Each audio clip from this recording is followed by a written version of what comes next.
My phone buzzed at 9:37 on a Tuesday evening, and I knew something was wrong before I even looked at the caller ID. Madison never called me this late unless she needed something, and her timing couldn't have been worse. I just settled into my favorite reading chair with a cup of chamomile tea and a new mystery novel when her voice cut through my peaceful evening like a knife. She didn't even say hello. Instead, she launched straight into the most devastating announcement I'd ever heard. I was uninvited from her wedding because I was socially unfit and would embarrass the family in front of Trevor's relatives. The words stung because they carried the weight of 28 years of accumulated slights and dismissals. Growing up in our suburban Denver home, Madison had always been the golden child who could do no wrong in our mother Patricia's eyes. While I spent afternoons curled up with books in the public library, Madison attended dance classes, beauty pageants, and social events that our mother insisted would build her character and connections. Our differences became more pronounced as we entered high school, where Madison ruled the popular crowd, while I found solace in academic clubs and the school newspaper. Our father, David, understood me in ways that Madison and Patricia never could. He would sneak into my room after dinner to ask about whatever novel I was reading, genuinely interested in my thoughts about character development and plot structure. He worked as an accountant for a mid-sized firm downtown, and though he never made the kind of money that impressed Patricia's country club friends, he provided stability and unconditional love that made our modest lifestyle feel rich with possibility. When David was diagnosed with pancreatic cancer 3 years ago, everything changed. The treatments drained our family savings, and Patricia's bitterness about their reduced social status poisoned every conversation. Madison stepped up as the favored daughter, accompanying Patricia to charity luncheons and maintaining the family's presence in social circles that no longer felt accessible to me. I spent most of my time at the hospital with Dad reading aloud from his favorite Mark Twain stories, while Madison attended fundraising galas and networking events. After Dad passed away 2 years ago, the divide in our family became a chasm. Patricia blamed me for encouraging his expensive treatments instead of accepting his diagnosis gracefully, as if prolonging his life had somehow been selfish. Madison rarely spoke to me except when she needed help with something practical like researching wedding vendors or proofreading her graduate school applications. The engagement to Trevor Hamilton had elevated Madison to a social stratosphere I'd never imagined possible. Trevor came from old money in Boston, the kind of family that owned summer houses in Martha's Vineyard and winter chalets in Vail. His parents moved in circles where charity galas cost $500 per plate and everyone summered in Europe. Madison had met him during her master's program in marketing at University of Denver, where he'd been guest lecturing about luxury brand management. Since the engagement announcement 18 months ago, Patricia had transformed into someone I barely recognized. She scrutinized every aspect of my appearance and lifestyle with newfound intensity, constantly pointing out how my career as a children's librarian made me unsuitable for sophisticated company. She would make cutting remarks about my thrift store clothing, my small apartment near downtown Denver, and my preference for quiet evenings at home over cocktail parties and social gatherings. The most painful discovery came last month when I realized Madison had been systematically erasing me from her social media presence. Photos of family gatherings were cropped to exclude me, and her Instagram stories about childhood memories somehow never featured any moments we'd shared together. When Trevor's friends asked about siblings, Madison would deflect or change the subject entirely, as if having a librarian sister somehow diminished her own accomplishments in their eyes. But tonight's phone call represented a new level of cruelty that I hadn't anticipated. Madison's voice carried no warmth or regret as she explained that Trevor's mother had specifically asked about the guest list, and Madison had decided it would be easier if I simply didn't attend. She claimed my quiet personality would make Trevor's relatives uncomfortable, and my inability to contribute meaningfully to conversations about travel, fine dining, or luxury shopping would reflect poorly on the family's social standing. After Madison hung up, I sat in stunned silence for nearly an hour, staring at my untouched tea until it grew cold. The rejection felt like a physical blow, but underneath the hurt, something else began to emerge, a quiet determination that surprised me with its strength. Instead of calling Patricia to mediate or begging Madison to reconsider, I opened my laptop and began researching luxury mountain resorts in Colorado. The Alpine Sanctuary in Aspen caught my attention immediately. Nestled among snow-capped peaks at an elevation of 9,000 feet, the resort promised complete digital detox world-class spa treatments and gourmet farm-to-table dining experiences. The photographs showed rustic elegance, hand-hewn timber buildings with floor-to-ceiling windows, private balconies overlooking pristine wilderness, and amenities that cost more per night than I typically spent on groceries in a month. The presidential suite availability for the exact week of Madison's wedding felt like cosmic justice. I'd been saving $5,000 to buy Madison an extravagant wedding gift, something worthy of her new social status that might finally earn me some respect in her eyes. Instead, I transferred the entire amount toward a 7-day retreat that would coincide perfectly with her wedding festivities. My emergency fund contributed another $3,000 money I'd been hoarding for true disasters, like job loss or medical emergencies. But sitting alone in my apartment, feeling the sting of my sister's casual dismissal, this felt like exactly the kind of emergency that required dramatic action. I booked the most expensive package available: daily spa treatments, private hiking guides, gourmet meals prepared by a James Beard award-winning chef, and access to exclusive amenities typically reserved for celebrities and billionaires. The next morning, I called in vacation time at the library, explaining to my supervisor, Janet, that I needed to attend to urgent family matters. It wasn't technically a lie, though the urgent matter involved prioritizing my own mental health over my family's expectations for the first time in my adult life. Janet, who'd known me for 5 years and watched me work through every holiday while my coworkers traveled with their families, immediately approved the request without requiring documentation.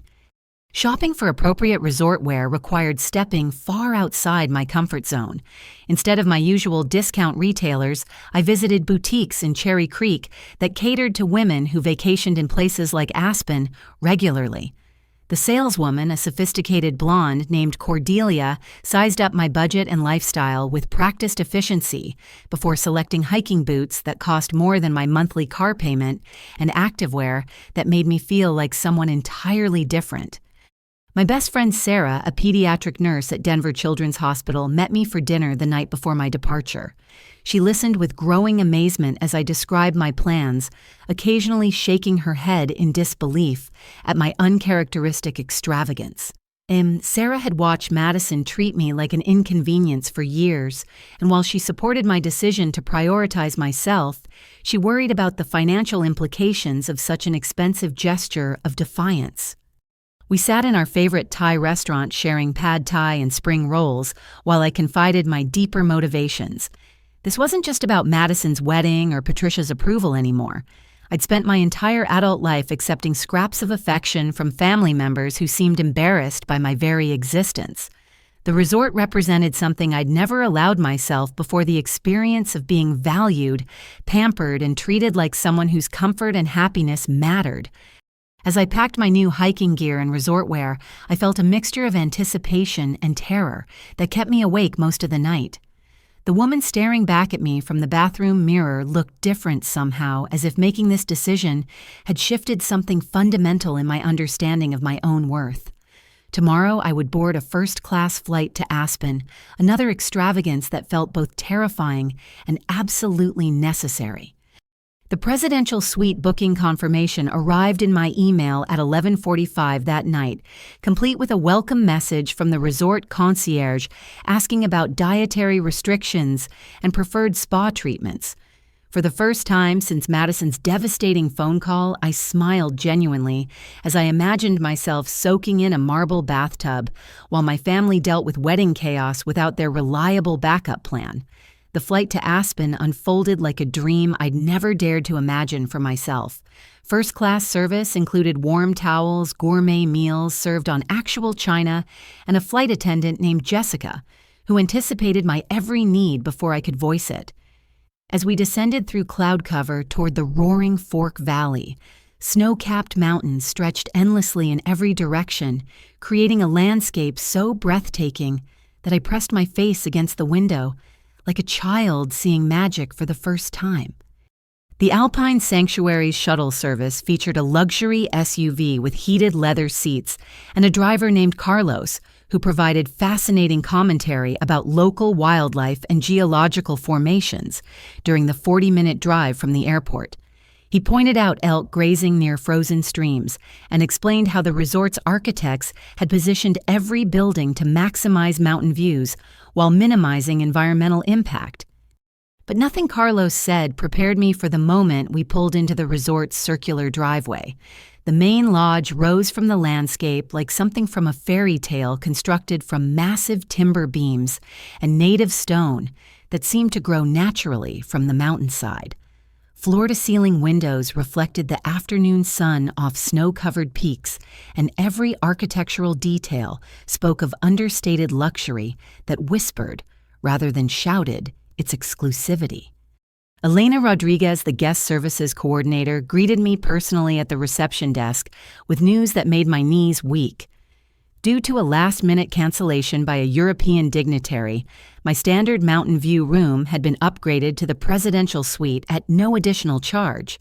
She apologized profusely for any inconvenience while handing me a key card and champagne welcome gift that probably cost more than my monthly rent. The presidential suite occupied the entire top floor of the lodge's east wing, accessed by a private elevator that required special key card authorization. When the doors opened directly into my temporary home, I stepped into a living space that belonged in architectural magazines.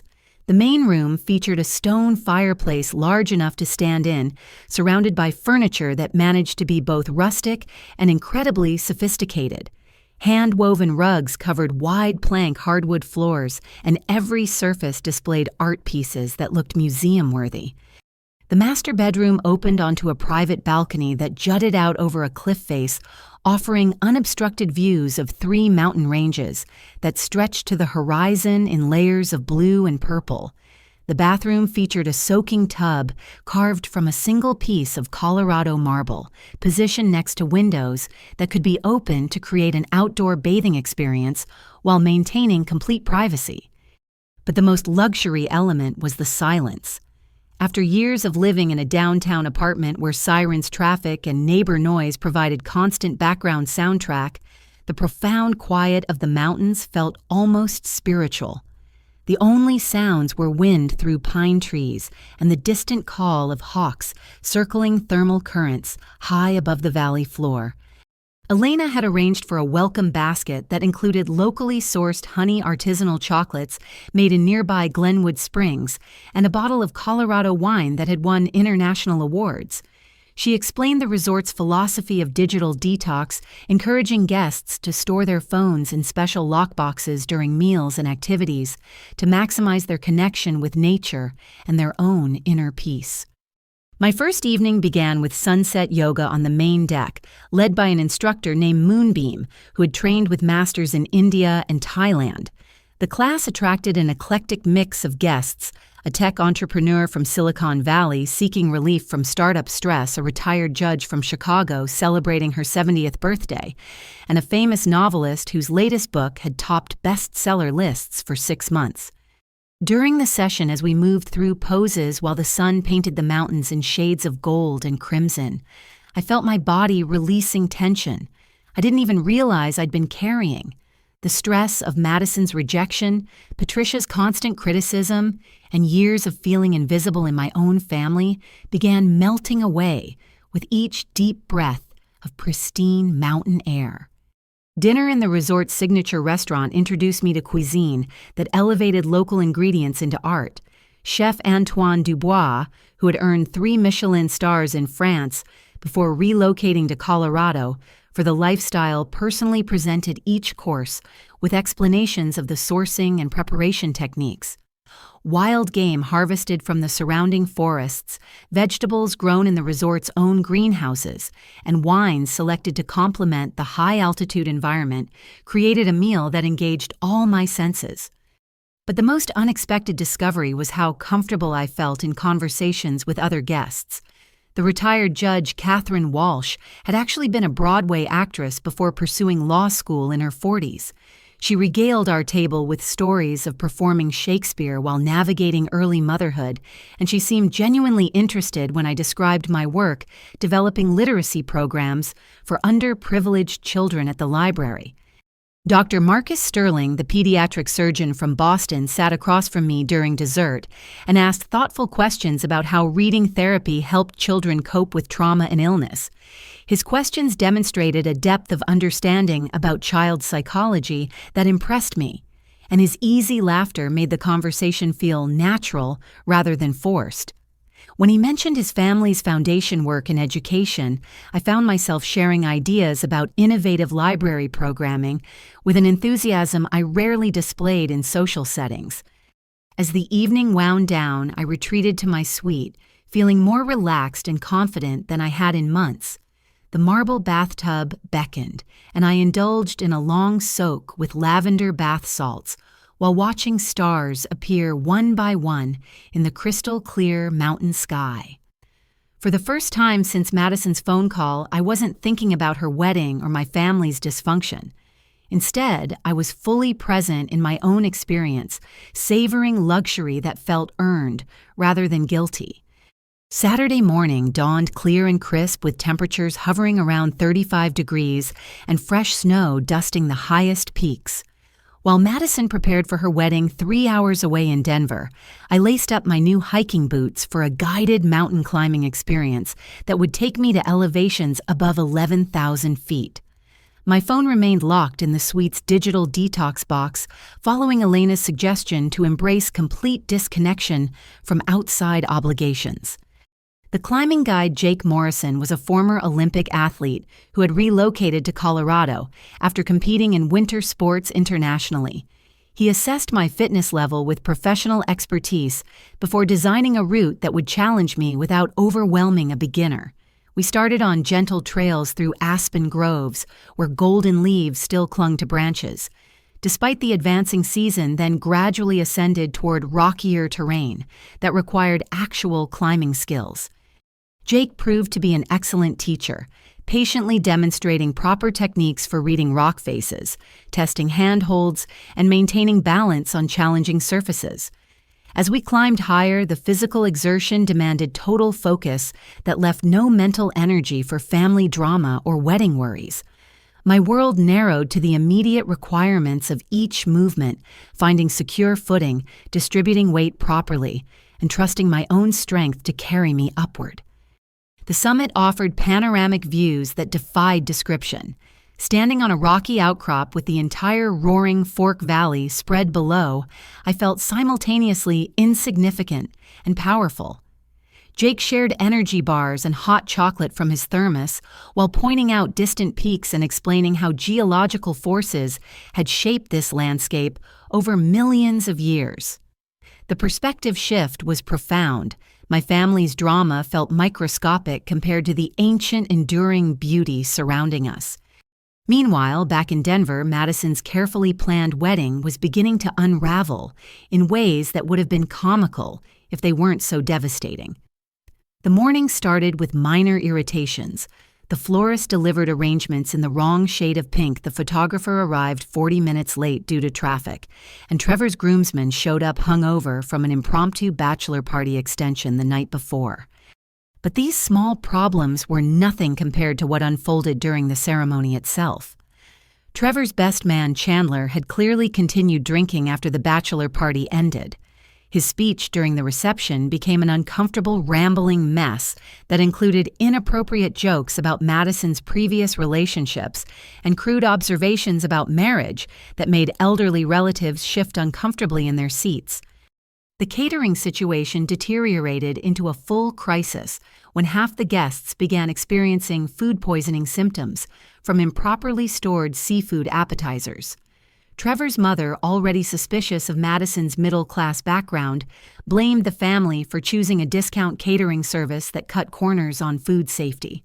Patricia found herself fielding complaints and demands for medical attention while trying to maintain dignity in front of Boston society matrons who regarded the entire event as evidence of poor breeding and inadequate planning. Madison's emotional state spiraled as each crisis compounded the previous one. The wedding dress that had looked perfect during fittings now felt too tight after months of stress eating, and her makeup required constant touch-ups due to tears of frustration and embarrassment. The photographer recovering from his late arrival struggled to capture flattering images while guests fled to bathrooms or demanded early departures due to illness. But the most devastating moment came when Madison overheard Trevor arguing with his mother in the hotel lobby. Mrs. Hamilton was questioning whether Trevor truly understood what he was marrying into, pointing out the family's obvious financial strain and lack of social sophistication. She specifically mentioned the absence of Madison's sister as evidence that the family had secrets they were trying to hide. Trevor defended Madison initially, but his voice carried uncertainty that Madison recognized immediately. When Mrs. Hamilton suggested they postpone the honeymoon until the family's situation stabilized, Trevor didn't object with the fierce loyalty Madison had expected from her new husband. Instead, he agreed that perhaps they needed time to address underlying issues before beginning their married life together.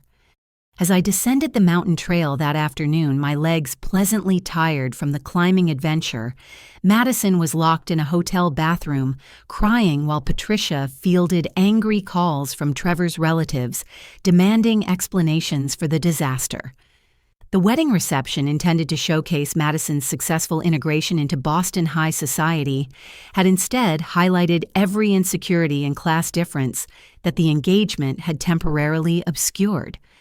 My evening included a therapeutic massage that worked out muscle tension from the day's climbing, followed by a farm-to-table dinner featuring locally raised lamb and vegetables harvested from the resort's organic gardens.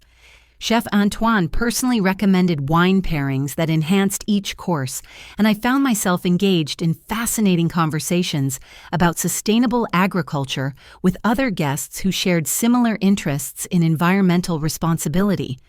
Dr. Marcus joined me for after-dinner coffee in the lodge's library, an intimate space lined with first-edition books and featuring a crackling fireplace. We discovered a mutual love of mystery novels, and he shared stories about his work with young patients that revealed both professional expertise and genuine compassion. When he mentioned his family's foundation again, I found myself describing my dream of developing specialized literacy programs for children facing medical trauma ideas I'd never voiced to anyone before. The evening ended with stargazing from my private balcony, wrapped in a cashmere throw provided by the resort's turn-down service. The mountain air was so clear that the Milky Way appeared as a brilliant band across the sky, and the silence was broken only by the distant howl of coyotes echoing off canyon walls. For the first time in years, I felt completely at peace with my own company, unaware that my family's world was collapsing just a few hours' drive away. Sunday morning arrived with fresh snowfall that transformed the resort into a winter wonderland. But my peaceful bubble burst the moment I retrieved my phone from the digital detox box. The screen showed 43 missed calls, 67 text messages, and 17 voicemails that had accumulated since yesterday afternoon. My hands trembled as I scrolled through the notifications, each one more frantic than the last. Patricia's voicemails progressed from irritated to desperate over the course of 12 hours. The first message, left at 3:45 yesterday afternoon, demanded that I call her immediately to discuss Madison's wedding emergency. By midnight, her voice was raw with exhaustion and barely controlled panic as she begged me to return home and help salvage what remained of the family's reputation. Madison's text messages told a different story entirely. They started with terse demands for my immediate presence, claiming that my absence had somehow caused the catering disaster and guest illnesses. But as the hours passed, her tone shifted toward manipulation, suggesting that my selfishness in taking this vacation had cursed her special day. The final message, sent at 2:30 in the morning, was a single sentence that made my stomach churn.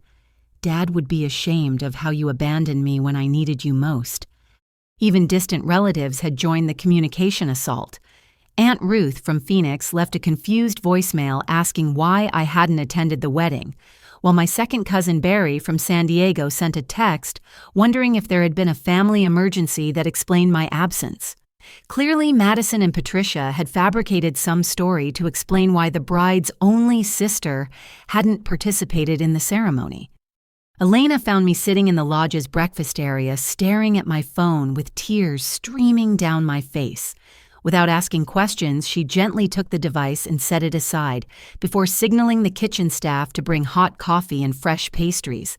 Her kindness broke through my paralysis, and I found myself explaining the situation to someone who had no investment in my family's drama. Elena listened with the professional compassion of someone who had undoubtedly helped other guests navigate personal crises during their stays.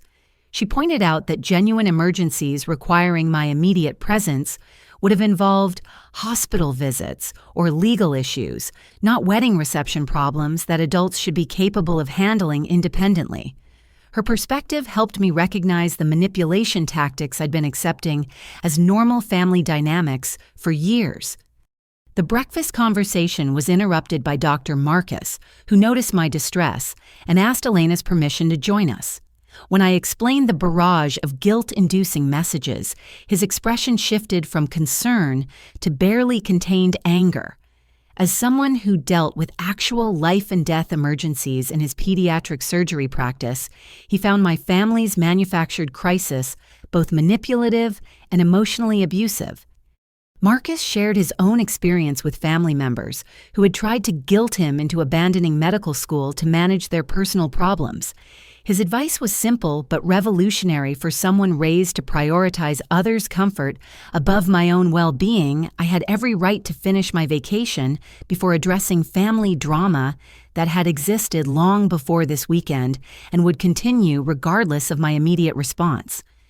Elena suggested we spend the morning reviewing my family's messages together, helping me identify which communications represented genuine concern versus manipulative pressure tactics. The exercise proved illuminating as patterns emerged that I'd never recognized before. Patricia's messages focused entirely on how my absence affected her social standing, while Madison's communications blamed me for problems that had clearly resulted from poor planning and unrealistic expectations. The most revealing discovery came when we analyzed the timeline of calls and messages. The first frantic communications had arrived before the wedding ceremony even began, suggesting that my family viewed me primarily as a crisis management resource, rather than someone whose presence they valued for emotional support. They hadn't missed me during happy moments. They'd only noticed my absence when problems required solving. But among all the manipulative messages, one stood out as genuinely surprising. Trevor himself had sent a brief text at 11:23 the night before. "Jacqueline, I owe you a sincere apology. After yesterday's events, I realize I judged you based on incomplete information. When you're ready, I'd welcome the chance to meet you properly and apologize in person. I'm sorry for any role I played in your exclusion. Trevor." The message's formal tone suggested someone raised with old-fashioned manners, but the content revealed a level of self-reflection that impressed me. Unlike my mother and sister's blame-shifting communications, Trevor had taken responsibility for his own assumptions and expressed genuine regret. Elena pointed out that his apology had arrived during what should have been his wedding night, indicating that the marriage celebration had gone even worse than the frantic family messages suggested. Marcus encouraged me to maintain radio silence until I felt emotionally prepared to respond thoughtfully rather than reactively. He reminded me that my family had managed their own problems for decades without requiring my constant intervention, and their current crisis didn't constitute a legitimate emergency that demanded my immediate sacrifice of this hard-earned vacation time. We decided to spend the afternoon on a guided nature photography expedition that would keep me engaged in positive activities while processing the emotional impact of my family's manipulation attempts.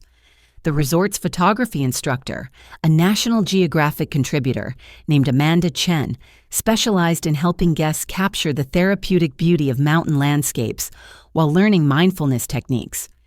As we hiked through snow-covered meadows with our cameras, Amanda taught me to focus on immediate sensory experiences rather than abstract worries about future family confrontations.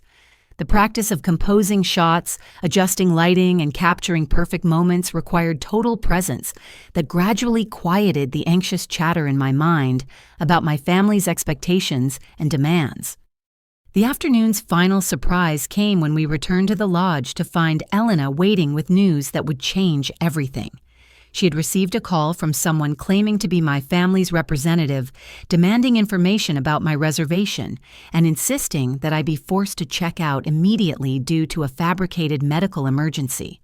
Elena had handled the situation with professional discretion, but the attempted manipulation revealed new depths to my family's willingness to violate my privacy and autonomy. Monday morning brought revelations that shattered my remaining illusions about my family's version of events.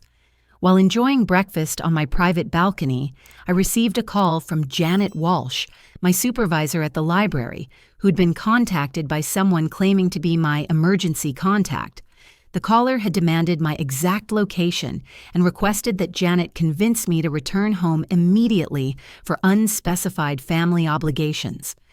Janet, who had worked in public service long enough to recognize manipulation tactics, had refused to provide any information about my whereabouts.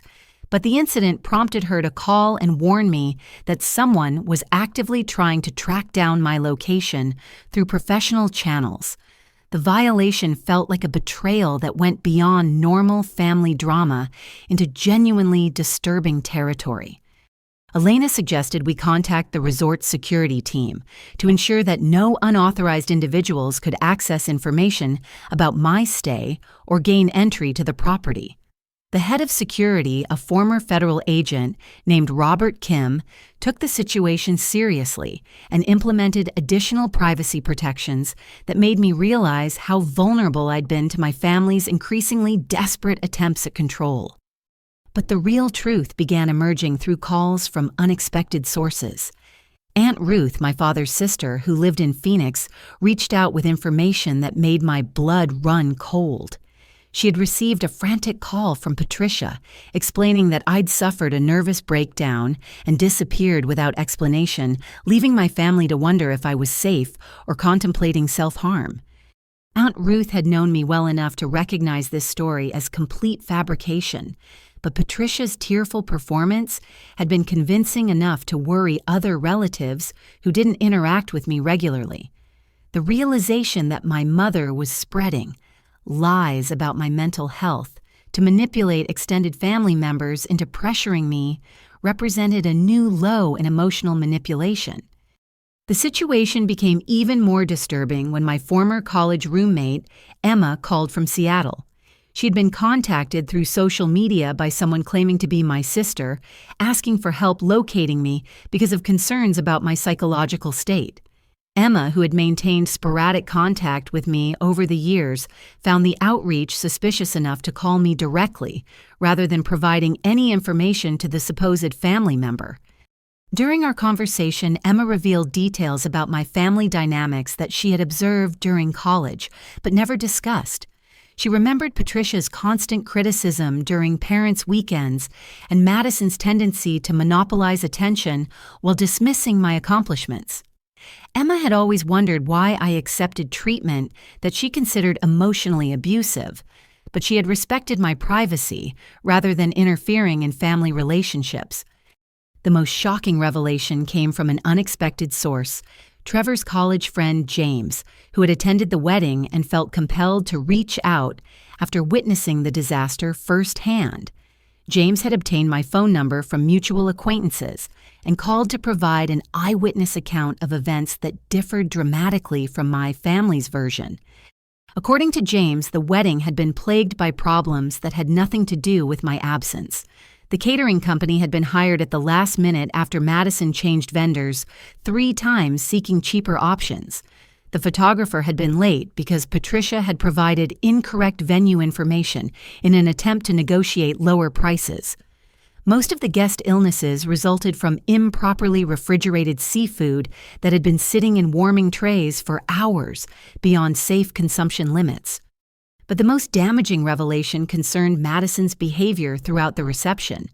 When guests began asking about my absence, Madison had initially claimed I was traveling for work, then suggested I was dealing with personal problems, and finally insinuated that I had substance abuse issues that made me unsuitable for family events.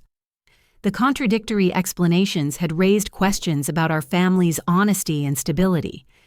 James described Trevor's growing discomfort as he witnessed his new bride fabricating increasingly elaborate lies about her own sister.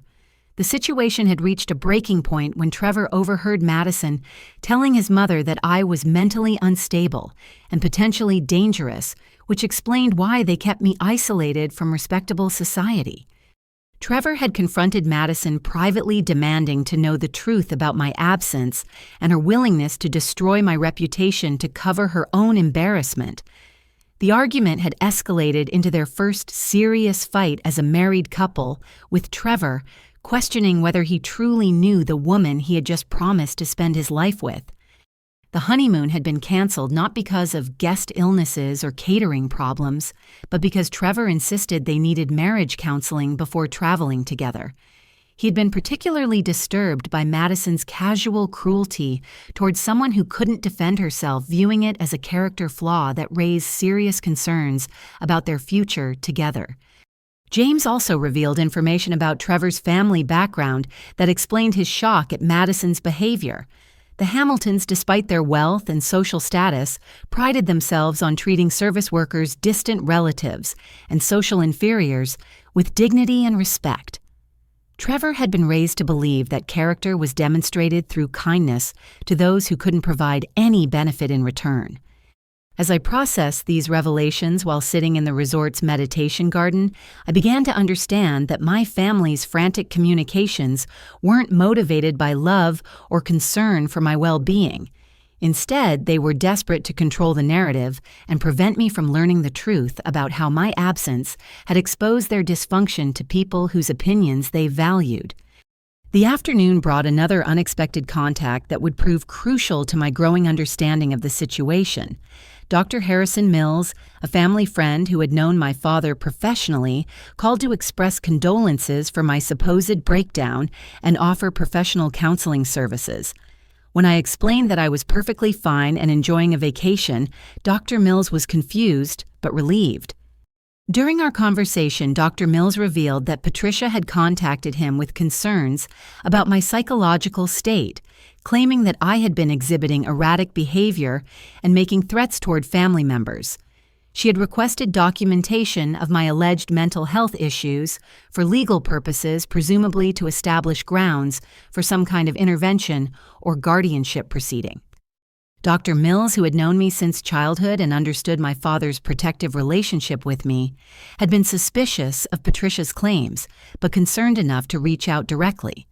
His professional assessment was that Patricia's behavior suggested someone engaged in a systematic campaign to discredit my reputation and autonomy, possibly for financial or legal reasons. The implications of Dr. Mills' observations were terrifying.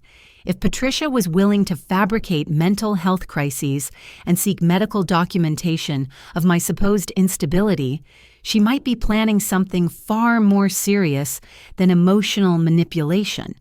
The realization that my own mother viewed me as an obstacle to be eliminated rather than a daughter to be loved marked a turning point in my understanding of our relationship.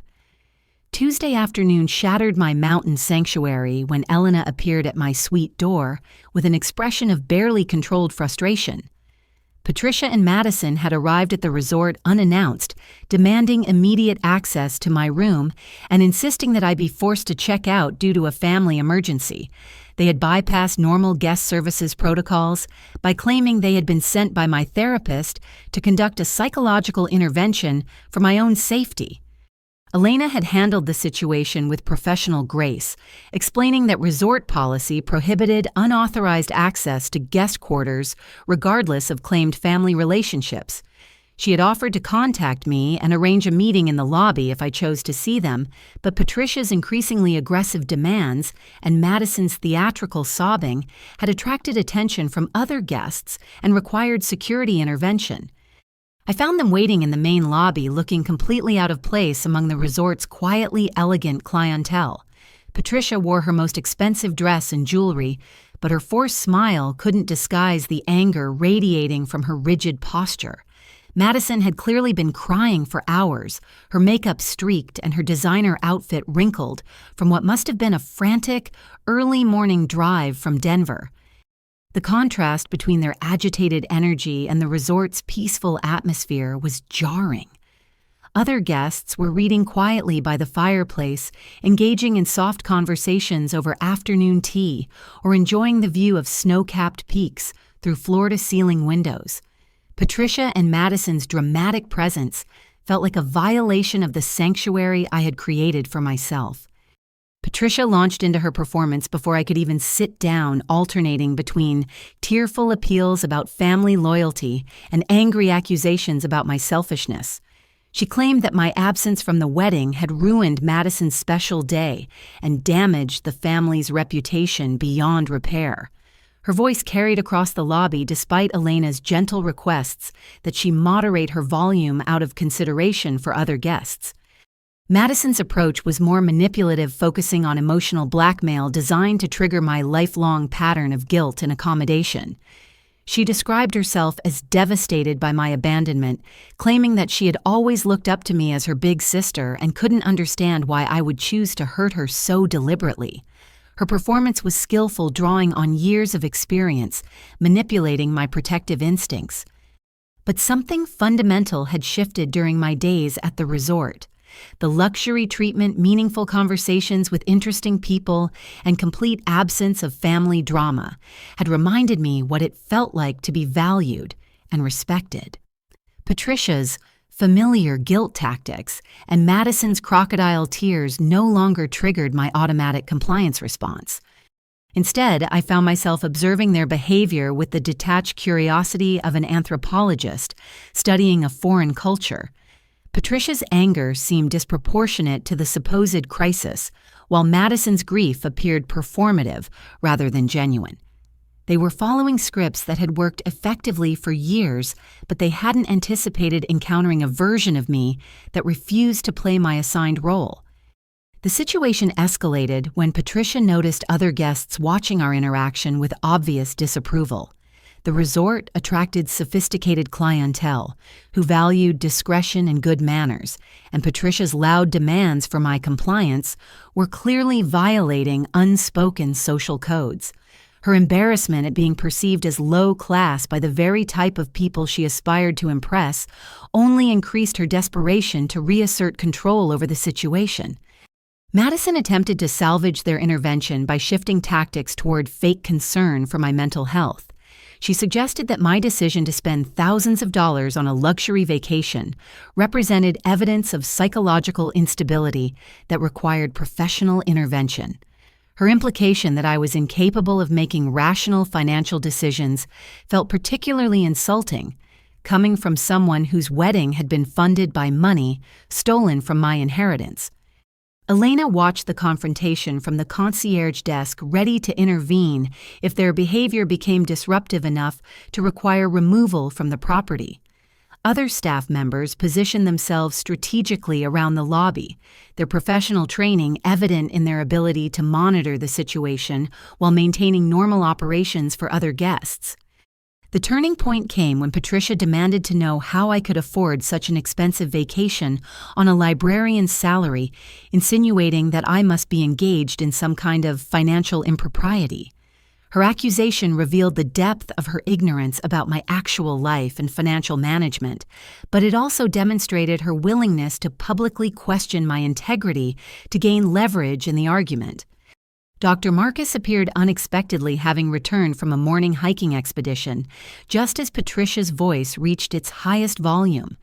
His presence immediately altered the dynamic of the confrontation, as Patricia and Madison suddenly realized they were performing their family drama in front of someone whose good opinion might actually matter to my future well-being. Marcus approached with the calm confidence of someone accustomed to managing crisis situations, introducing himself to my mother and sister with impeccable manners that highlighted their own lack of social grace. His questions about their sudden arrival and demands for my departure were polite, but pointed, making it clear that he found their behavior concerning rather than supportive. When Patricia attempted to explain that they were rescuing me from my own poor judgment, Marcus responded with observations about my obvious good health, clear thinking, and appropriate social behavior during our conversations over the past few days. His professional assessment carried weight that undermined their claims about my supposed psychological instability. The confrontation reached its climax when Madison accused Marcus of taking advantage of my vulnerable state, suggesting that he was somehow manipulating me for his own purposes. Her accusation revealed such a fundamental misunderstanding of healthy adult relationships that it shocked everyone within hearing distance, including several resort staff members who had witnessed my positive interactions with other guests. Marcus handled Madison's accusation with surgical precision, explaining that his interest in my well-being was based on respect for my intelligence, kindness, and interesting conversation, rather than any perceived vulnerability. His response highlighted the insulting assumptions underlying Madison's worldview, where my value existed only in relation to my usefulness to family members. Elena finally intervened when it became clear that Patricia and Madison had no intention of respecting my right to finish my vacation in peace.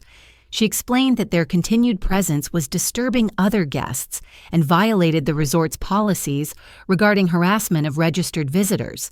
Security personnel were prepared to escort them from the property if they couldn't moderate their behavior immediately.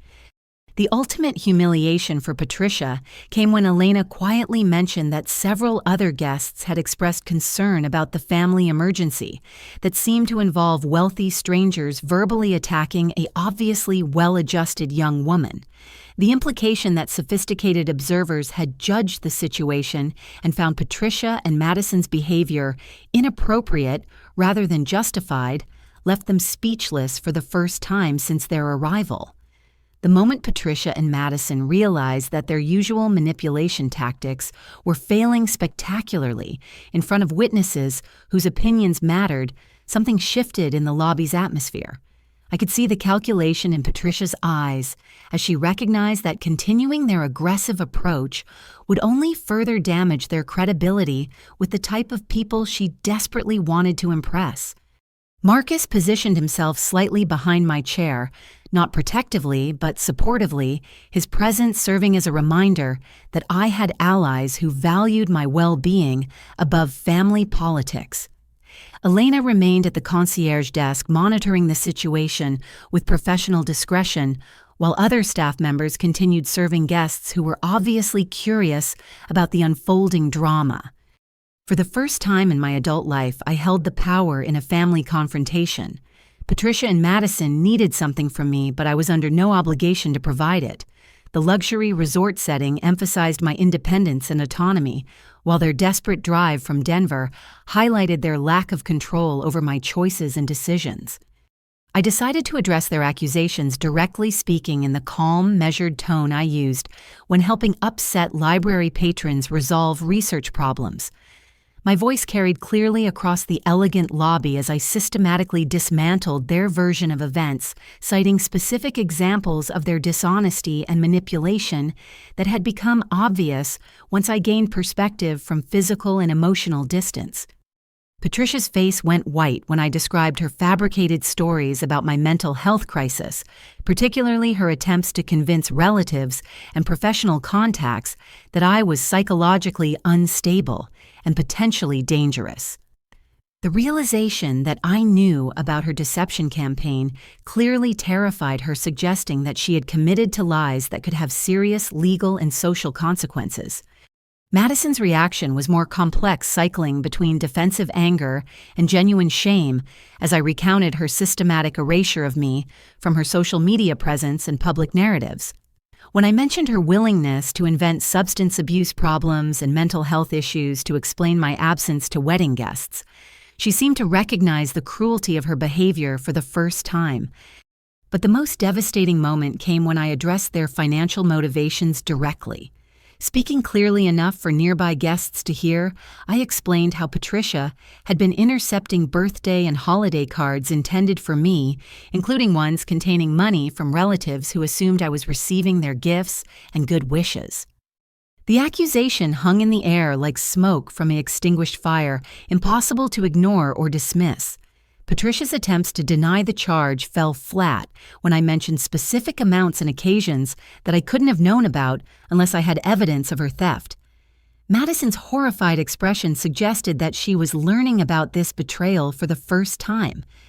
Other resort guests were no longer pretending to ignore our conversation, their sophisticated sensibilities clearly offended by the revelation of financial impropriety within a family. The social context that Patricia had hoped would pressure me into compliance was now working against her as witnesses formed judgments about her character, based on behavior they could observe directly. Dr. Marcus contributed to the power shift by mentioning in passing his family's involvement in charitable foundation work that required careful vetting of potential partners and beneficiaries.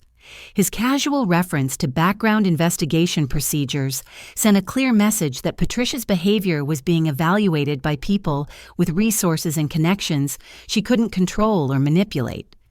Elena approached our group with news that would prove crucial to the changing dynamic. Catherine Walsh, the retired Broadway actress who had befriended me during my stay, had recognized Patricia from newspaper coverage of a charity embezzlement scandal 20 years earlier. Catherine had discreetly shared this information with Elena, who felt I should be aware of my mother's history before making decisions about family reconciliation. The revelation that Patricia's past included financial impropriety at a children's charity where she had volunteered explained so much about her current behavior patterns. Her desperation to maintain social standing and her willingness to steal from her own daughter suggested someone who had never learned appropriate boundaries around other people's money and trust. Madison's world visibly crumbled as she processed this new information about the woman who had shaped her values and priorities. The mother she had admired and emulated for her social climbing abilities was revealed as someone with a documented history of betraying vulnerable people for personal gain. Patricia's attempts to minimize or deny Catherine's recognition failed miserably when Elena mentioned that Catherine maintained extensive connections in Denver's charity and social circles. The implication that Patricia's past would be thoroughly investigated and widely discussed if this confrontation continued publicly clearly terrified her. The final blow to Patricia's position came when Marcus quietly shared that his family's foundation had been among the organizations that investigated the charity scandal Catherine remembered. He had access to detailed records of Patricia's financial manipulations and could verify the accuracy of any accusations against her without difficulty. Faced with the prospect of having her past exposed to exactly the type of people whose approval she craved most desperately, Patricia finally agreed to discuss the situation privately, rather than continuing the public confrontation. But the damage to her credibility and authority had already been done in front of witnesses who would remember her behavior and judge her accordingly. Madison requested a private conversation with me, her voice small and defeated in a way I had never heard before. The confident, manipulative sister who had dismissed me so casually just days earlier was gone, replaced by someone who seemed to recognize the magnitude of her mistakes for the first time. As we moved to a quiet corner of the lobby, I realized that the family dynamics that had defined my entire life had shifted permanently. Patricia and Madison were no longer the arbiters of my worth and value. Instead, they were revealed as flawed people whose opinions carried no more weight than anyone else's judgments about my choices and behavior.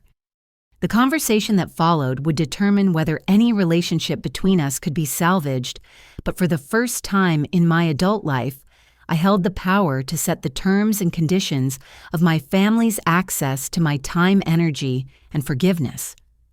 The private conversation with Madison took place in the resort's intimate library, surrounded by first edition books and the gentle crackling of a wood fire. Away from Patricia's domineering presence and the public pressure of the main lobby, Madison seemed to shrink into herself, becoming someone I barely recognized as the confident, dismissive sister who had excluded me from her wedding just days earlier. She began with what appeared to be genuine remorse, admitting that she had been jealous of my relationship with our father and resentful of my academic achievements throughout our childhood.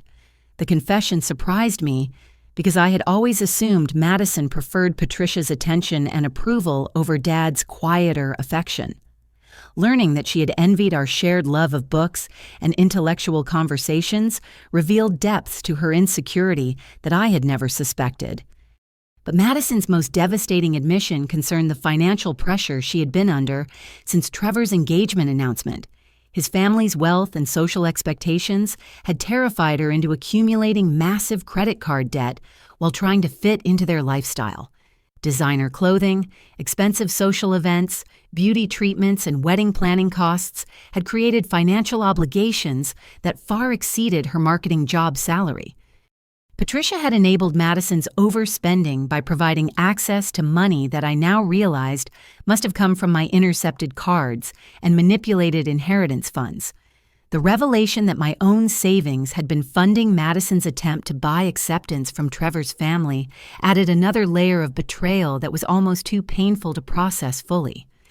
Madison's tears seemed genuine as she described the crushing anxiety of maintaining appearances while knowing she couldn't afford the lifestyle she was attempting to project.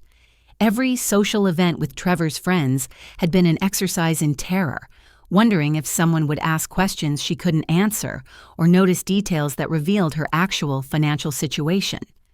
The wedding planning had become particularly stressful because Patricia insisted on competing with Boston society standards, using money they didn't actually possess.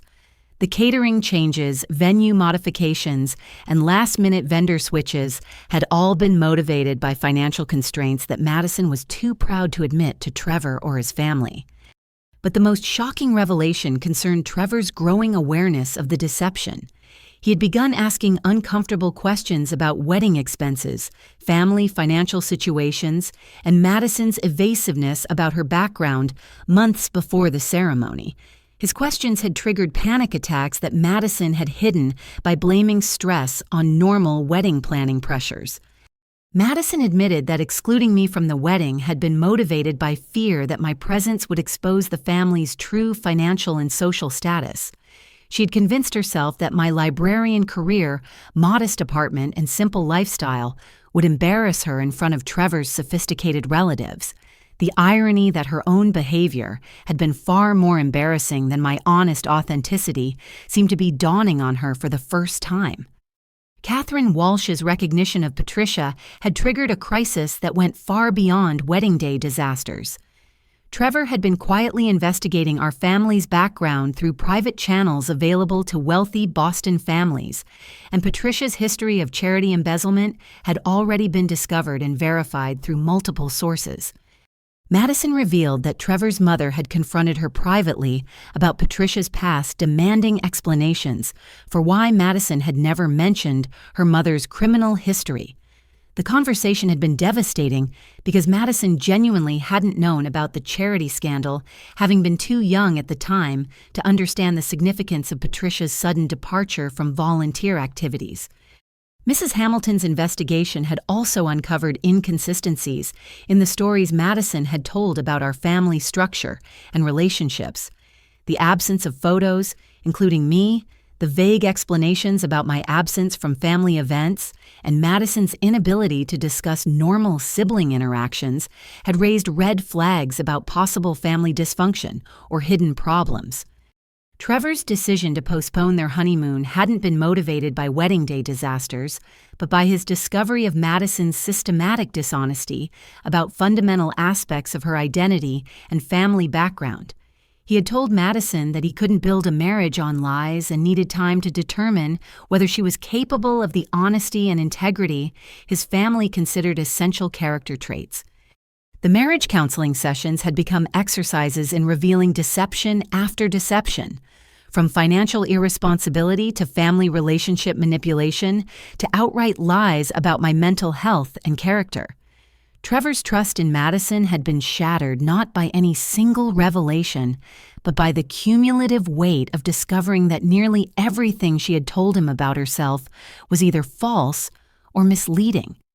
Madison's voice broke completely as she described Trevor's questions about why she felt comfortable spreading lies about her own sister's mental health and character.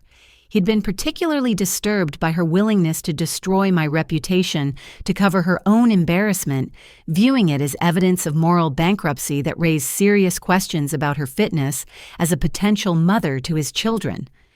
The conversation was interrupted by Elena's discreet announcement that Patricia had been asked to leave the main lobby after becoming increasingly agitated and disruptive toward other guests. Hotel security was prepared to escort her from the property if she couldn't control her behavior, but they wanted to give Madison an opportunity to intervene before taking formal action. Madison's request for my help in managing Patricia's meltdown represented a complete reversal of our family's traditional power dynamics. For the first time in our adult relationship, Madison was acknowledging that I possessed skills and emotional stability that she lacked, and she was asking for my assistance rather than demanding my compliance. But as we prepared to rejoin Patricia in the lobby, Madison made one final admission that would prove crucial to everything that followed. She revealed that Patricia had been accessing my father's trust fund, using forged documents for nearly 3 years, stealing money that Dad had specifically designated for my education and future security. The embezzlement of my inheritance represented a betrayal so profound that it transcended normal family conflict and entered the realm of serious criminal behavior. Patricia hadn't just been manipulating family relationships or intercepting greeting cards. She had been systematically robbing me of financial security that my father had worked his entire life to provide. Armed with this knowledge, I prepared to confront Patricia with a completely different understanding of our family's power dynamics and my own legal rights in the situation that was about to unfold. Patricia's expulsion from the main lobby had created a scene that would be discussed among resort guests for weeks to come. Elena briefed me on the situation as Madison and I prepared to deal with the aftermath of her mother's public meltdown. Apparently, Patricia had become increasingly agitated when other guests began whispering about Catherine's recognition, eventually demanding that hotel security remove anyone who dared to judge her, based on decades-old gossip. The confrontation had escalated when Patricia accused the resort staff of discrimination and threatened to sue for emotional distress caused by their refusal to force me to leave with her immediately. Her threats had fallen flat when Elena calmly explained that the resort's legal team included former federal prosecutors who specialized in fraud cases, and they would be delighted to investigate any claims Patricia wished to pursue through official channels. Dr. Marcus approached me with information that would prove crucial to my understanding of the legal implications surrounding Patricia's theft of my inheritance. His family's foundation employed attorneys who specialized in estate fraud and trust fund manipulation, and he had taken the liberty of consulting with them about the general circumstances I had described during our earlier conversations. The legal experts had confirmed that forging documents to access trust funds constituted serious federal crimes, carrying potential prison sentences of up to 20 years. Patricia's systematic theft of my inheritance wasn't a family dispute that required mediation. It was criminal behavior that warranted investigation by law enforcement agencies with jurisdiction over financial fraud cases. Marcus offered to connect me with his family's legal team, emphasizing that their services would be provided at no cost as part of their foundation's mission to protect vulnerable individuals from financial exploitation. The offer represented access to legal resources that would normally be far beyond my financial means, and it came with the backing of a family whose wealth and influence could ensure that Patricia's crimes received appropriate attention from authorities. Elena had prepared a private conference room where we could discuss the situation without disturbing other guests or providing entertainment for curious observers. The room featured floor-to-ceiling windows overlooking snow-covered peaks, elegant furnishings that spoke of quiet wealth and complete privacy for conversations that would determine my family's future relationships and legal obligations. Madison entered the room looking like someone who had aged years in the span of hours. Patricia followed reluctantly, her earlier aggression replaced by the sullen resentment of someone who realized her manipulation tactics had not only failed, but backfired spectacularly. The contrast between their defeated energy and the room's peaceful elegance was stark and somehow appropriate. I began the conversation by addressing Patricia directly about the trust fund theft that Madison had revealed. Speaking in the calm, measured tone I had learned from years of helping library patrons navigate complex research problems, I outlined my understanding of the financial crimes she had committed and the legal consequences she now faced. Patricia's initial response was predictable denial, claiming that she had legitimate access to the trust fund as my father's widow and executor of his estate. Her explanation fell apart immediately when I mentioned specific legal requirements for trust fund access that she clearly hadn't understood when forging the necessary documentation. The devastating moment came when I explained that Marcus had already connected me with attorneys who specialized in exactly these types of fraud cases. Patricia's face went ashen as she realized that her crimes would be investigated by legal professionals with the resources and expertise to pursue prosecution regardless of her ability to pay for expensive defense attorneys. Madison's reaction was equally dramatic, but for different reasons. Learning that her entire adult lifestyle had been funded by money stolen from her sister triggered a psychological crisis that was painful to witness. She had built her identity around being the successful, sophisticated daughter who deserved nice things, only to discover that her advantages had been purchased through criminal behavior. Patricia attempted to minimize the severity of her crimes by claiming that she had always intended to repay the money once Madison's marriage to Trevor stabilized the family's financial situation. Her explanation revealed the depth of her delusion about the legal and moral implications of trust fund theft, as well as her assumption that Madison's wealthy husband would somehow provide retroactive justification for criminal behavior. But the most shocking revelation came when Patricia admitted that the trust fund theft was just the beginning of her financial crimes against me. She had also forged my signature on documents related to my father's life insurance policy, claiming benefits that should have come to me as the primary beneficiary. The insurance money had funded Madison's graduate school education wedding expenses and the lifestyle improvements that Patricia had used to maintain her social standing. The total amount of money stolen from my inheritance exceeded $200,000, plus 3 years of accumulated interest and investment growth that would have occurred if the funds had remained in legitimate accounts. Patricia had essentially robbed me of the financial security that my father had worked his entire adult life to provide, using the money to maintain a lifestyle that her own income couldn't support. Marcus quietly excused himself to make phone calls to the legal team, returning within an hour with news that would change everything about Patricia's situation. The attorneys had already begun preliminary research into the trust fund documentation, and their initial findings suggested that Patricia's crimes were extensive enough to warrant immediate investigation by federal authorities. The conversation was interrupted by an unexpected arrival that shocked everyone in the room. Trevor appeared at the conference room door, having driven through the night from Denver after receiving disturbing reports about the confrontation at the resort. His presence immediately altered the dynamic of our family crisis, bringing an outside perspective that forced everyone to confront how our dysfunction appeared to objective observers.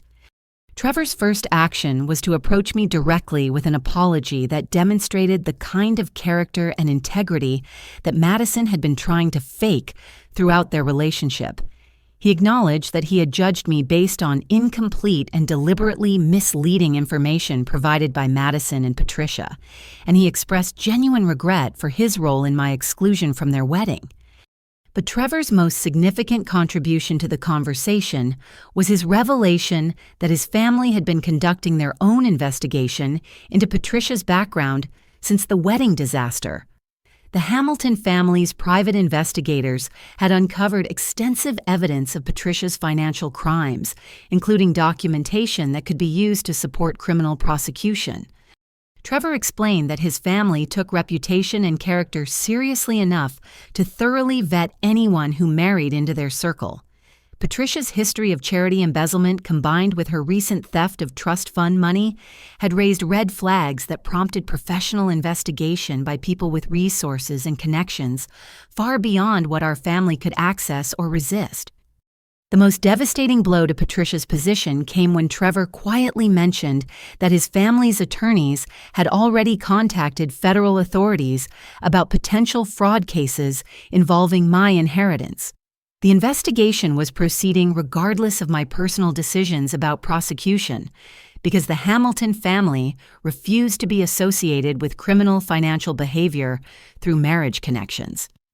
Patricia's final attempts at manipulation focused on emotional blackmail designed to prevent me from cooperating with legal authorities. She claimed that prosecuting her would destroy what remained of our family relationships and leave Madison without maternal support during her marital crisis. Her appeals to family loyalty rang hollow after years of prioritizing her social status over my well-being. Madison surprised everyone by rejecting Patricia's manipulation attempts and encouraging me to pursue whatever legal remedies I felt were appropriate. Her willingness to support justice over family loyalty represented genuine growth that offered hope for our future relationship, even if it came too late to save her marriage to Trevor. The afternoon ended with clear understanding that Patricia faced serious legal consequences regardless of my personal preferences about forgiveness or family reconciliation. The wheels of justice were already in motion, powered by people with resources and influence far beyond what our small family drama could control or manipulate. The evening brought a period of reflection that allowed me to process the magnitude of the legal and emotional revelations that had transformed my family relationships forever. Dr. Marcus had arranged for dinner to be served in the private conference room, ensuring that we could continue our discussions without interruption or public attention from other resort guests. Trevor's presence had introduced a perspective on consequences that none of us had fully considered. His family's wealth and social influence meant that Patricia's crimes would receive attention from law enforcement agencies that might otherwise overlook financial fraud cases involving smaller amounts of money. The Hamilton name carried enough weight to ensure thorough investigation and appropriate prosecution regardless of our family's preferences. But Trevor also brought news about the broader implications of Patricia's criminal behavior for Madison's future prospects and social standing. The Boston social circles that Madison had been so desperate to join would inevitably learn about her mother's fraud convictions, and the association would damage Madison's reputation permanently unless she took decisive action to distance herself from Patricia's choices. Marcus returned from another consultation with his family's legal team, bearing documents that outlined my options for pursuing restitution and criminal prosecution. The attorneys had advised that Patricia's crimes were serious enough to warrant federal charges, but they had also emphasized my right to negotiate terms that prioritized financial recovery over punitive measures. The legal experts had identified 3 potential paths forward. Full criminal prosecution would likely result in Patricia's imprisonment and complete restitution of stolen funds, but it would also create public records that would follow our family permanently. Civil action would focus on financial recovery while avoiding criminal penalties, but it would require ongoing legal battles that could last for years.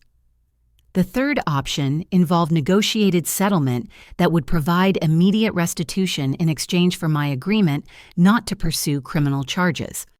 I found myself in the unexpected position of holding absolute power over Patricia's future. The evidence against her was overwhelming. The legal resources available to me were extensive, and the consequences of prosecution would be severe enough to destroy her completely.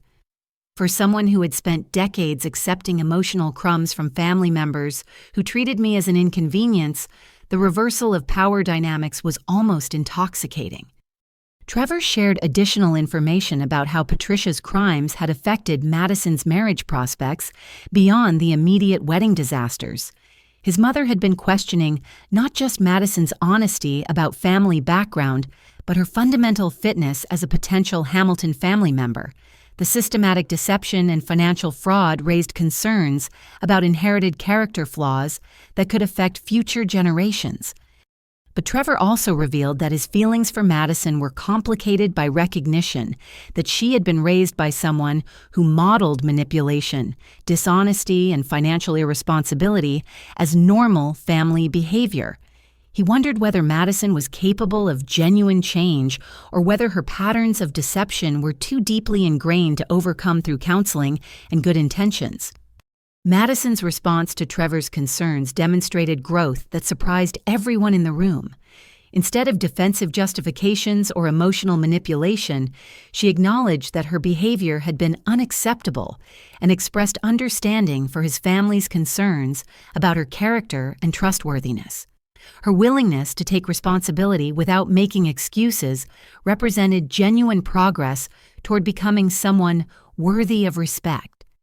The most difficult moment came when Madison asked for my honest assessment of her character and potential for change. Trevor had specifically requested my opinion because I had observed her behavior over decades and would have insights into whether her recent remorse represented genuine transformation or temporary regret motivated by consequences. I found myself in the position of either condemning Madison's chances for happiness or offering hope for redemption that might not be justified by her history of cruelty and manipulation. The decision felt enormous because Trevor clearly valued my opinion enough to let it influence his choice about whether to continue their marriage. After careful consideration, I told Trevor that Madison had demonstrated capacity for both kindness and cruelty throughout our childhood, but that Patricia's influence had consistently rewarded her worst impulses while punishing empathy and authenticity. I believed that Madison could change if she was willing to separate herself from Patricia's toxic influence and commit to the hard work of rebuilding her character from foundational principles. But I also emphasized that change would require Madison to make amends for years of harmful behavior toward people who couldn't benefit her socially or financially. True character development would be demonstrated through her treatment of service workers, distant relatives, and social inferiors rather than her ability to charm people whose approval she craved. Trevor listened to my assessment with the careful attention of someone making a decision that would affect his entire future.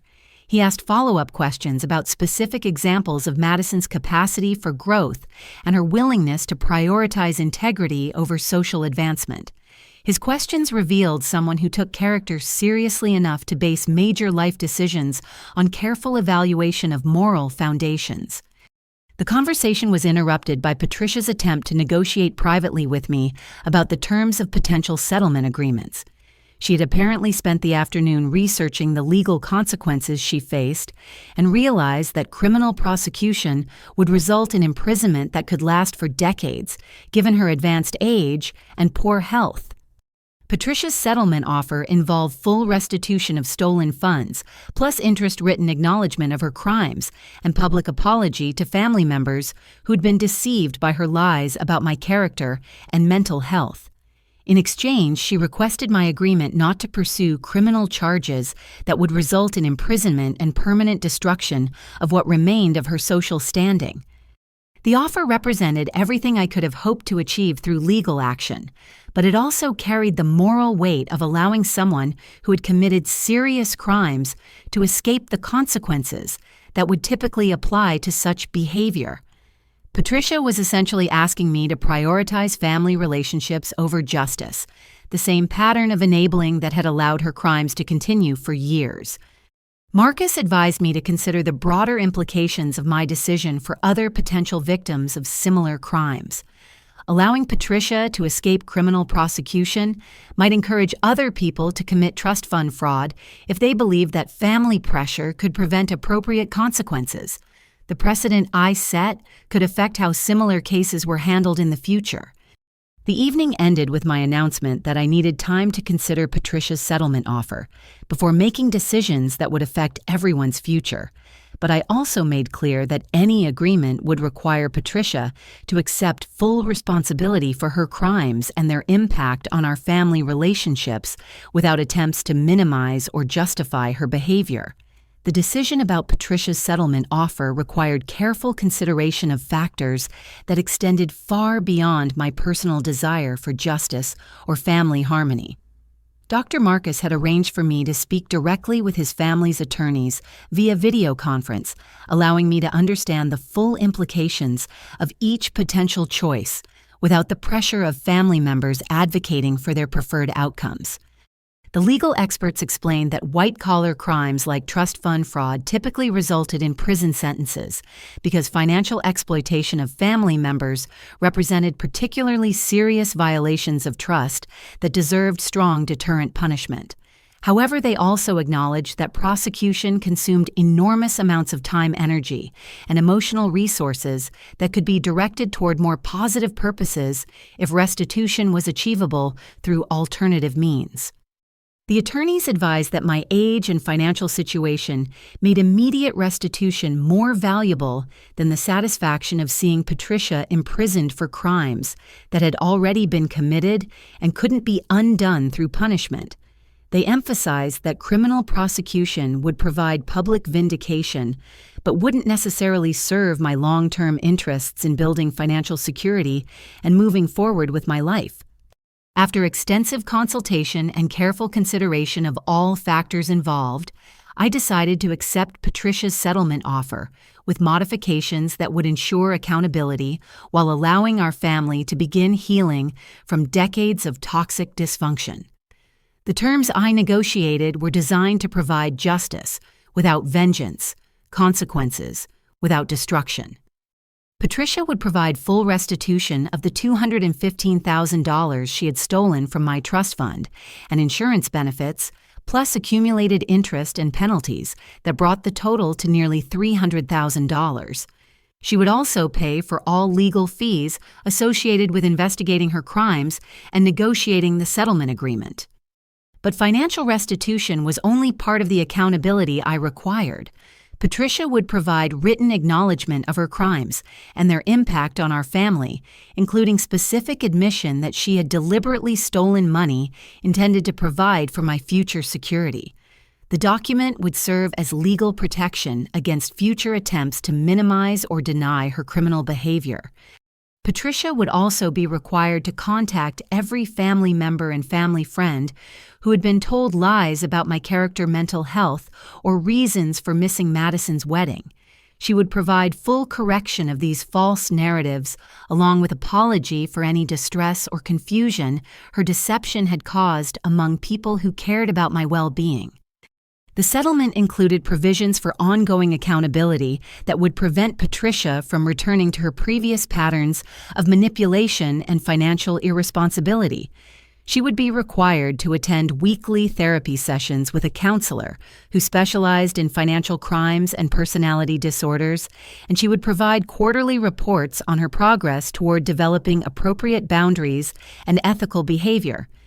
Madison's response to the settlement terms surprised everyone with its maturity and insight. Instead of defending Patricia or minimizing her crimes, Madison expressed gratitude that I was willing to provide their mother with opportunities for redemption rather than pursuing maximum punishment through criminal prosecution. Her reaction suggested genuine understanding of the gravity of Patricia's behavior and its impact on our family relationships. But Madison also announced her own decision to pursue accountability and personal growth that went far beyond what anyone had requested or expected. She had decided to return her engagement ring to Trevor and request time to rebuild herself as a person before attempting to salvage their marriage or pursue any serious romantic relationship. Madison explained that living with the consequences of her dishonesty and manipulation had taught her that she didn't actually know who she was when she wasn't performing for other people's approval. Her entire adult identity had been constructed around impressing others rather than developing authentic character, and she needed time to discover what kind of person she wanted to become. Trevor's response to Madison's decision revealed the depth of his character and the sincerity of his feelings for her, despite everything that had happened. Instead of expressing relief at being released from their troubled marriage, he asked if they could remain in contact while she worked on personal growth, with the possibility of rebuilding their relationship on foundations of honesty and mutual respect. The conversation between Madison and Trevor was private, but the outcome suggested that genuine love could survive even serious betrayals if both people were willing to commit to the hard work of earning trust and developing authentic intimacy. Their decision to approach their relationship as adults who needed to prove their worthiness to each other represented hope for genuine happiness based on reality rather than fantasy. Patricia's reaction to the settlement terms was complex cycling between relief at avoiding imprisonment and resentment at being required to accept full responsibility for her behavior without excuses or justifications. But her agreement to the terms seemed motivated by genuine recognition that she had committed serious crimes that deserved significant consequences. The legal paperwork required several days to complete, during which time Patricia began the process of liquidating assets and arranging financing to provide immediate restitution of stolen funds. The attorneys had structured the settlement to ensure that I would receive full compensation within 30 days, regardless of Patricia's ability to manage the financial logistics involved. Elena had arranged for me to extend my stay at the resort while legal matters were resolved, ensuring that I could complete this transformative experience without the stress of returning to normal life before processing everything that had happened. The additional days would provide time for reflection planning and transition between the person I had been when I arrived and the person I was becoming through this experience. Dr. Marcus had also made arrangements that would prove crucial to my future happiness and career development. His hospital in Boston was launching a new therapeutic reading program for pediatric patients, and he had offered me the position of program director with a salary that would more than double my current income while allowing me to pursue meaningful work that honored my father's memory.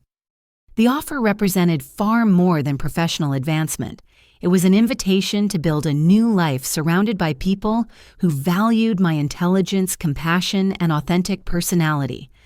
The prospect of relocating to Boston felt like stepping into a future that reflected my actual worth rather than my family's limited perception of my potential. 3 months later, I stood in the lobby of Boston Children's Hospital, wearing professional attire that reflected my new role as Director of Therapeutic Reading Programs and feeling more confident than I had ever imagined possible. The position Dr. Marcus had offered had evolved into something even more meaningful than originally described, involving collaboration with child psychologists, pediatric social workers, and family counselors to develop reading interventions for young patients facing medical trauma. My apartment in Back Bay was small but elegant, located within walking distance of the hospital, and featuring bay windows that looked out over tree-lined streets where autumn leaves created carpets of gold and crimson. The neighborhood felt sophisticated without being intimidating, populated by young professionals, graduate students, and families who valued education and intellectual curiosity over material displays of wealth. The work itself was deeply fulfilling in ways that my previous library position had only hinted at. Developing age-appropriate book lists for children dealing with cancer, cardiac surgery, or chronic illness required careful consideration of emotional themes, reading levels, and psychological impact. The program aimed to help young patients process their medical experiences through characters who face similar challenges and emerge stronger. Dr. Marcus had become more than a colleague. Our friendship had developed into something that felt like the foundation of a genuine partnership based on mutual respect, shared interests, and compatible values. His intelligence was matched by kindness that extended to patients' colleagues and anyone who crossed his path during difficult moments. Our relationship was developing slowly and naturally, without the pressure or manipulation that had characterized my family interactions for so many years. Madison had surprised everyone with her commitment to personal growth and accountability. She had moved into a modest apartment in Denver, taken an entry-level marketing position that matched her actual qualifications, and begun attending therapy sessions that focused on developing authentic self-worth rather than external validation. Her social media presence had been completely transformed, featuring honest posts about her journey toward becoming someone worthy of respect. The most significant change in Madison was her willingness to make amends to people she had treated poorly during her years of prioritizing social advancement over basic decency. She had contacted former classmates, co-workers, and family friends to acknowledge specific instances of cruel or dismissive behavior, accepting responsibility without making excuses or expecting immediate forgiveness. Madison's relationship with Trevor remained uncertain but hopeful. They had been dating casually while she worked on personal development, with the understanding that marriage would only be reconsidered if and when she demonstrated genuine character transformation. Trevor's willingness to invest in Madison's growth process spoke well of his own character and suggested that their relationship might eventually be rebuilt on foundations of honesty and mutual respect. Patricia's transformation had been more difficult but equally necessary. The therapy sessions required by our settlement agreement had forced her to confront decades of manipulative behavior, financial irresponsibility, and emotional abuse disguised as maternal guidance. Her progress was slow and sometimes resentful, but she was beginning to acknowledge the damage her choices had caused to our family relationships. Patricia had been required to sell the family home and move into a modest senior living community that provided structure and social support while preventing her from accumulating new debt or engaging in financial schemes. The lifestyle reduction was painful for someone who had defined herself through material possessions and social status, but it was necessary for her psychological and financial rehabilitation. The most meaningful aspect of Patricia's accountability process was her systematic contact with family members and friends who had been deceived by her lies about my character and mental health. These conversations had been difficult for everyone involved, but they had also provided opportunities for healing relationships that had been damaged by years of false narratives. My relationship with extended family members had been transformed as they learned the truth about Patricia's deception and my actual personality and accomplishments. Aunts, uncles, and cousins, who had been distant or dismissive based on Patricia's stories, were now reaching out to rebuild connections that could have been meaningful throughout my adult life, if not for deliberate sabotage. The financial restitution had provided security that allowed me to make career and lifestyle decisions based on personal fulfillment rather than economic desperation. The restored inheritance money was invested conservatively to provide long-term financial stability, while my increased salary from the hospital position ensured that I could maintain comfortable lifestyle without anxiety about unexpected expenses. But the most significant change was internal. The woman who had accepted emotional crumbs from family members who treated her as an embarrassment had been replaced by someone who expected respect, kindness, and authenticity in all relationships. The transformation hadn't happened overnight, but it had been thorough enough to create permanent changes in how I approach personal and professional interactions. The confidence I had gained during my week at the Alpine Sanctuary had proven sustainable when tested by real-world challenges and ongoing family dynamics. Standing up to Patricia and Madison during their resort confrontation had established precedents for self-advocacy that continued to serve me well in Boston, where my opinions and expertise were valued by colleagues who recognized intelligence and compassion when they encountered it. Dr. Marcus had introduced me to his family during a weekend visit to their Martha's Vineyard estate, where I had been welcomed warmly by people who judged character rather than social pedigree. His parents were interested in my work with pediatric patients and impressed by my innovative approaches to therapeutic reading programs. The acceptance felt genuine rather than performative, based on who I actually was rather than who I pretended to be. The program I was developing at the hospital had attracted national attention from other medical centers interested in implementing similar approaches to helping young patients cope with medical trauma through literature. My expertise was being sought by colleagues across the country, and I was being invited to speak at conferences where my ideas were received with enthusiasm and respect. The professional recognition felt surreal after years of having my accomplishments dismissed or ignored by family members who couldn't see past their own limited understanding of success and value. But it also felt earned and sustainable based on actual expertise and meaningful contributions rather than manipulation or social connections. 1 year after that devastating phone call from Madison, I found myself preparing for an event that represented everything I had never dared to hope for my personal relationships. Sarah, my loyal best friend who had supported me through the darkest period of family crisis, was getting married to David, a kind pediatric nurse she had met at Denver Children's Hospital during my absence in Boston. Sarah had asked me to serve as her maid of honor, emphasizing that she wanted someone who understood the value of authentic friendship and genuine love to stand beside her during the most important moment of her life.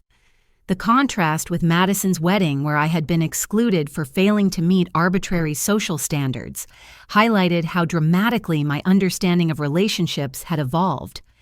The wedding was everything Madison's elaborate production had failed to be intimate, heartfelt and focused on celebrating love rather than impressing observers. Sarah and David had chosen a small mountain chapel outside Denver, surrounded by aspen trees and natural beauty that provided perfect backdrop for promises made with sincerity rather than social media potential. My maid of honor speech addressed themes that had been shaped by my own journey toward understanding the difference between performing relationships and living them authentically. I spoke about how Sarah had demonstrated friendship through consistent presence during difficulties, rather than conditional support based on my ability to enhance her social status or provide services she needed. The guest list included people who valued character over credentials, hospital colleagues, childhood friends, family members who had maintained relationships through genuine affection rather than social obligation. The conversations were meaningful because they were based on shared interests, mutual respect, and authentic concern for each other's well-being rather than competitive status displays. Madison attended the wedding as my guest, having requested permission to begin rebuilding our relationship through small gestures that demonstrated her commitment to treating me with respect and kindness. Her presence was tentative but genuine, and her behavior throughout the event showed evidence of the personal growth she had been working toward through therapy and self-reflection. Trevor had accompanied Madison to the wedding, their relationship having progressed to the point where marriage seemed possible again, but only after Madison had proven her ability to maintain honesty and integrity even when it was uncomfortable or socially disadvantageous. Their rekindled romance was based on realistic assessment of each other's flaws and strengths rather than fantasy projections of perfect partnership. Patricia had not been invited to attend a boundary that Madison had supported, despite the potential for family conflict. Patricia's accountability process was ongoing, but she had not yet earned the right to participate in celebrations that required trust, good judgment, and genuine care for others' happiness. Her exclusion was natural consequence of her behavior rather than punishment designed to cause pain. Dr. Marcus had flown in from Boston to escort me to the wedding, our relationship having deepened into partnership that felt sustainable and growth-oriented for both of us. His presence at Sarah's wedding symbolized how my personal life had been transformed by people who appreciated intelligence, kindness, and authenticity, rather than demanding performance or compliance. The hospital program I had developed was expanding to include partnerships with schools, libraries, and community centers throughout Massachusetts, creating opportunities for children facing various types of trauma to access therapeutic reading interventions. The work was being recognized as innovative and effective, leading to grant funding that would allow nationwide implementation of similar programs. My father would have been proud to see how the values he had instilled through our shared love of books and learning had evolved into meaningful career that helped vulnerable children find healing through literature. The scholarship fund I had established in his memory was providing educational opportunities for underprivileged students who demonstrated passion for reading despite economic obstacles. The financial security provided by Patricia's restitution had allowed me to make career decisions based on purpose rather than salary requirements. The freedom to pursue meaningful work without anxiety about economic survival was a gift my father had intended to provide through careful financial planning, and its restoration felt like receiving his blessing on the path I was choosing. But the most profound change was internal. The transformation from someone who accepted emotional scraps to someone who expected authentic love and respect in all relationships. The week at the Alpine Sanctuary had been catalyst for recognizing my own worth, but the lasting change had come through consistent practice of self-advocacy and boundary setting in everyday situations.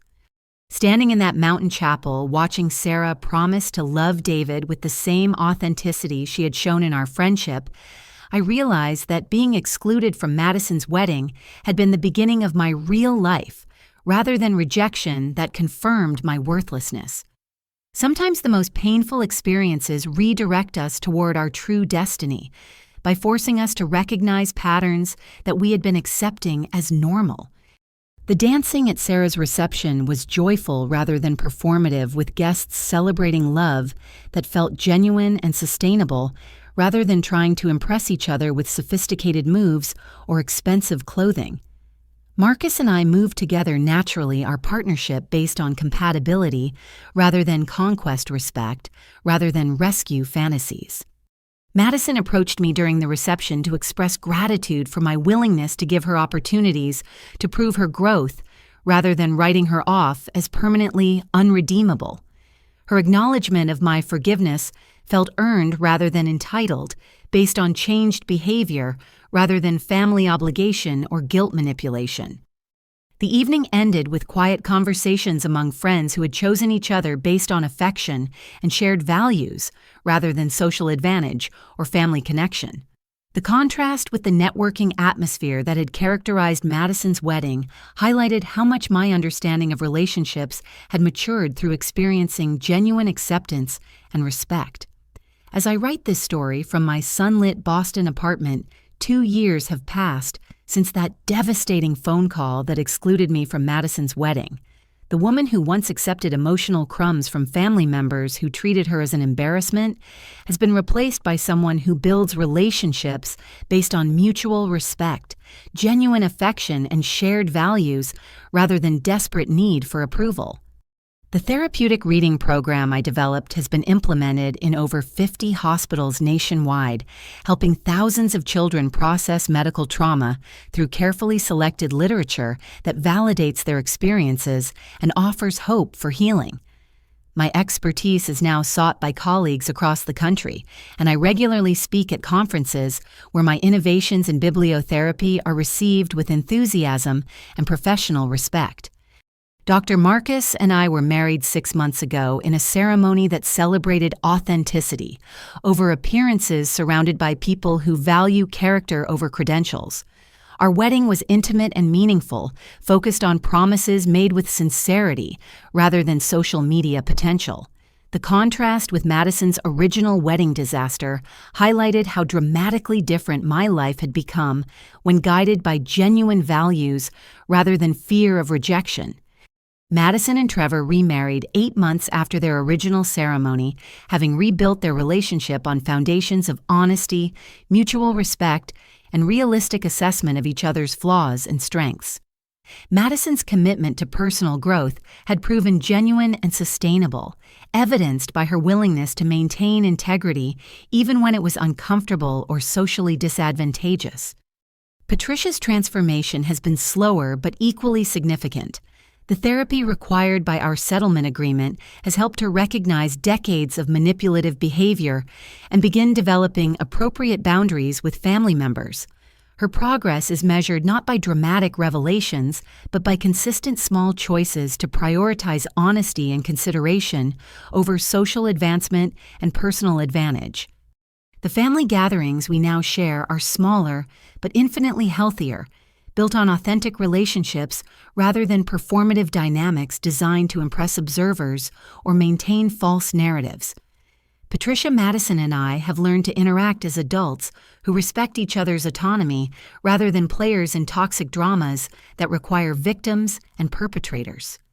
The financial security provided by Patricia's restitution has allowed me to make career and lifestyle decisions based on purpose rather than economic desperation. My father's careful planning had been designed to provide exactly this freedom, and its restoration feels like receiving his blessing on the path I have chosen for building meaningful life. But the most profound lesson from this experience concerns the nature of authentic relationships and the courage required to demand respect rather than accepting whatever treatment others choose to provide. The week I spent at the Alpine Sanctuary wasn't just luxury indulgence. It was education in recognizing my own worth and establishing standards for how others could access my time, energy, and emotional resources. Standing up to Patricia and Madison during their resort confrontation had established precedents for self-advocacy that continue to serve me well in personal and professional relationships. The confidence I gained from that experience has proven sustainable when tested by real-world challenges and ongoing family dynamics that require ongoing boundary maintenance. The children I work with in the hospital often struggle with feelings of powerlessness and vulnerability that I recognize from my own family experiences. Helping them find strength and hope through literature has taught me that healing is possible even from profound betrayals, but it requires willingness to acknowledge pain rather than minimizing it. Seek appropriate support rather than suffering alone, and establish healthy boundaries rather than accepting whatever treatment others choose to provide. Sarah's friendship throughout this journey has demonstrated what authentic relationships look like when based on mutual respect and genuine affection rather than convenience or social advantage.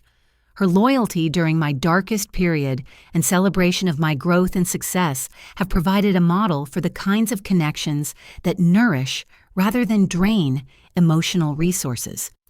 The most surprising discovery has been how much energy becomes available when you stop trying to earn love from people who are fundamentally unwilling or unable to provide it. The mental and emotional resources I had been spending on managing family dysfunction were rechanneled toward building career success, meaningful friendships, and romantic partnership based on compatibility rather than rescue fantasies. Looking back, I can see that being excluded from Madison's wedding was the catalyst I needed to recognize patterns that I had been accepting as normal family dynamics. Sometimes the most painful rejections redirect us toward our true destiny by forcing us to confront situations that we have been tolerating rather than addressing appropriately. The luxury vacation that began as defiant gesture became education in recognizing my own worth and demanding treatment that reflects authentic value rather than whatever others choose to offer. The mountain sanctuary provided space for transformation that would have been impossible within familiar environments that reinforced old patterns and expectations. Marcus often tells his pediatric surgery colleagues that healing requires creating conditions where natural recovery processes can function effectively, and the same principle applies to emotional and psychological growth. The Alpine Sanctuary had provided exactly those conditions: safety, respect, meaningful engagement, and freedom from toxic influences that had been poisoning my self-perception for decades. True family isn't defined by blood relations or social expectations, but by those who celebrate your authentic self and support your growth toward becoming the person you are meant to be. Sometimes walking away from toxic dynamics is the greatest gift you can give both yourself and others because it forces everyone to confront their behavior and choose growth over comfort.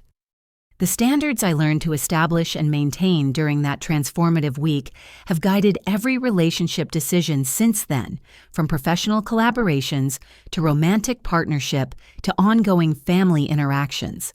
People who want access to my time and energy must demonstrate respect for my autonomy, appreciation for my authentic personality, and commitment to mutual, rather than one-sided relationships. The woman who once begged for emotional scraps from family members who treated her as an embarrassment now builds connections with people who recognize intelligence, compassion, and integrity when they encounter it. The transformation required courage to demand better treatment, wisdom to recognize authentic affection when offered, and persistence to maintain boundaries even when others pressure for return to familiar dysfunctional patterns. If you're currently accepting treatment from family members or others that makes you question your worth, I encourage you to consider whether those relationships are based on genuine love or simply habit and convenience. Sometimes the most loving thing you can do is step away from toxic dynamics long enough to remember who you are when you're not trying to earn approval from people who may be fundamentally unable to provide it. The mountain sanctuary where this transformation began was expensive and felt financially irresponsible at the time, but it proved to be the best investment I have ever made in my own future, happiness, and success.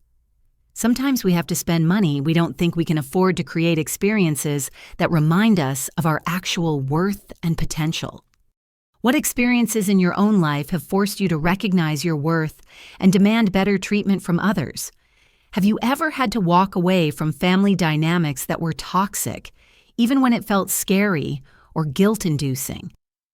I'd love to hear your stories in the comments below about times when standing up for yourself led to positive changes you never expected. Please remember to like this video if my story resonated with your own experiences. Subscribe to my channel for more stories about overcoming family dysfunction and building authentic relationships, and share this with anyone who might need encouragement to recognize their own worth and demand respectful treatment. Thank you for listening to my journey, and I wish you courage to create the life and relationships you truly deserve.